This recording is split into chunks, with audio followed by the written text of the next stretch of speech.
Hello mga sisilabs! This is MG, ang iyong dakilang ate for today's video. Ang iyong buntag sa inyo ha, bago pa dami na nga brida sendahan pero has ka na mapagkaduka mauna resulta sa sigbilar bisag way ka istorya. Bitaw na amang gagawin obligasyon nga sa gabi ira na ako mabuhat ba. Pero wala ko matulog ana gapiyong-piyong ra mentras way customer niya gapaabot ni tatay nga nangumpra ba. Di sugdan na tanya itong obra. Pero syalan ba ning pormaha, kita man itong paahas nga laguma. Bitaw na abot na dahil si tatay gikan nangumpra. Giuna ta nag-arrange ang bugas para malimpyo ta ba. Okay, human naman tag-arrange ang bugas. Gisunod na tani ang sari-sari nga kinumpra. Kanig yung adlong ting pangumpra ko lakapuyon ba. Labi na ibbugas sa kang bugata. Pero mga groceries madadara. Kay barugan raman ta na dira. Magsud sa mga biscuits o candy sa garapon ba. Kay gaman aning buhata. Proceed to next obra na punta.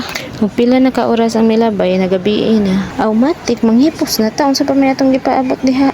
Unya daghan na pud kay customer magsamok-samok kung manghipos na ta. Except lang sa mga customer nga magtinarong naman goy uban nga magsamok-samok ra. Bitaw malipay na gid kay ko kung magabi na kay hapit naman ta manera. 7:30 plus dahil may magsugod ana o panghipos kamay na mahuman alas 8 na mga on para ba. Mo ni patay sa lawas badugi matog nga sayo mamata. Mo pay maoray atong puhunan atong lawas manutris man sadta. Mao lang sa nay karong adlaw. Salamat sa pagtan-aw o pagsuporta. Maoras na. Bye bye. See you to my next video ha.